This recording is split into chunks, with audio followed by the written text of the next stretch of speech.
Procrastination. You sit down determined to work, and suddenly cleaning the fridge feels like a national emergency. That's procrastination, but it isn't always the villain it's made out to be. Psychologists describe a version called productive procrastination, where your brain quietly keeps working on the main task while you distract yourself with side missions. It's like tossing your ideas into a slow cooker. Nothing looks different from the outside, but everything is simmering underneath. When the deadline finally creeps up, that time pressure flips the switch, and all those half-formed thoughts rise to the surface at once. Forgetfulness. You're sharp enough to solve a complex problem, yet 5 minutes later you're asking, "Where's my phone?" again. Frustrating, but not automatically a bad sign. Neuroscience research suggests that occasional forgetting is one way your brain keeps itself efficient. Instead of trying to store every tiny detail, it trims away low-priority information, so there's more space and energy for patterns, concepts, and decisions that actually matter. Think of your memory like a hard drive that auto-deletes tiny temp files, like the exact spot you put your keys yesterday, so it can keep the big files like strategies, skills, and insights. Forgetting the small stuff also helps you focus on general rules and important associations rather than drowning in trivia. Disliking small talk. You're at a social event, stuck in an endless loop of weather updates and, "So, any plans for the weekend?" Meanwhile, a part of your mind is screaming for something deeper. If small talk feels exhausting instead of easy, that tendency often shows up in people who think more analytically and reflectively. Research links a dislike for shallow chit-chat with higher intrapersonal awareness.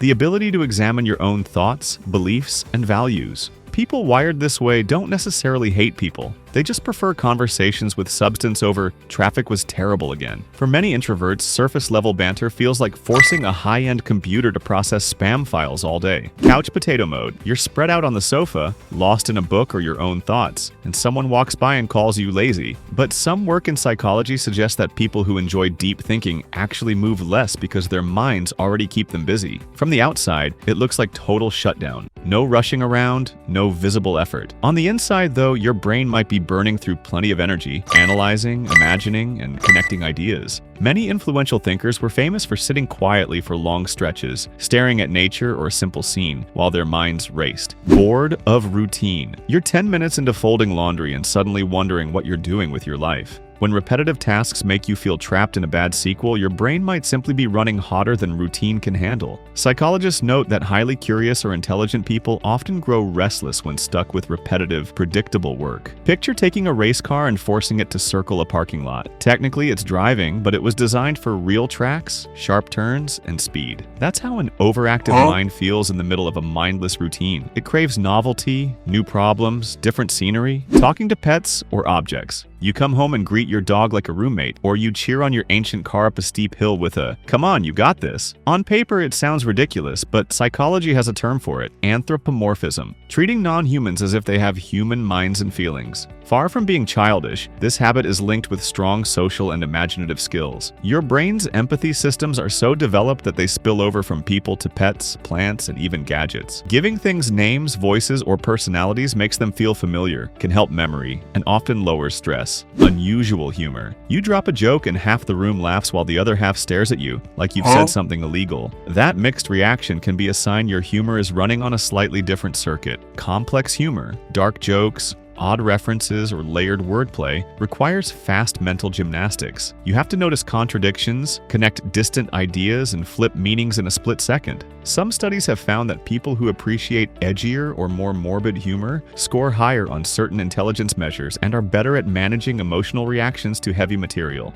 Obsessive curiosity. Your friend asks, "What are you doing?" And the honest answer is, 4 hours into researching the history of pencils. That kind of deep dive isn't random. It's one of the clearest signs of a hyper-curious mind. Instead of sampling topics lightly, you zoom in until you can explain them in detail.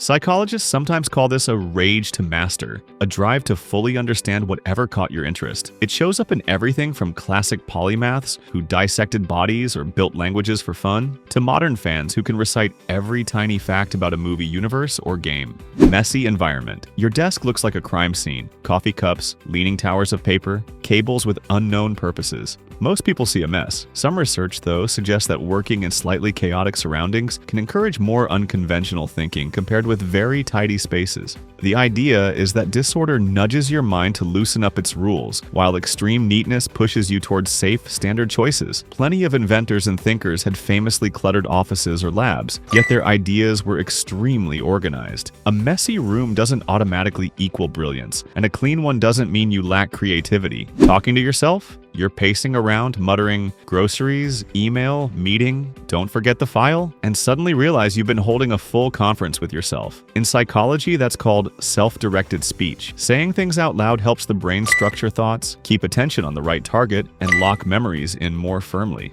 In one well-known experiment, people searching for objects found them faster when they repeated the object's name aloud, showing how verbal labels steer mental focus. Writers and artists have used this habit forever. Reading drafts aloud to hear bad sentences, or talking through ideas until the missing pieces appear. So if someone walks in while you're delivering a motivational monologue to the fridge, it usually doesn't mean you're losing your grip. It means your brain is using your voice as a tool to think more clearly and stay on track. Swearing frequently. You slam your toe into the edge of the bed and launch into a string of words that definitely wouldn't air on kids' TV. People might call it crude, but some studies suggest that those who can produce more varied swear words also tend to have richer vocabularies overall. In other words, fluent swearing often comes bundled with strong language skills. It's just the spicy end of the spectrum. Used intentionally, profanity can act like a verbal power tool, adding emphasis, emotional punch, or comedic impact where polite phrasing would fall flat. Plenty of writers and public figures have dropped mild curses not because they lacked words, but because those particular words carried the right force. Of course, blasting swear words in every situation is a quick way to cause problems, but being able to switch that language on or off depending on context is another sign of control and flexibility, not a lack of intelligence. Self-criticism. You deliver a project, people are impressed, and your brain's first response is, "Here's everything I messed up." That relentless inner commentary is extremely common among sharp,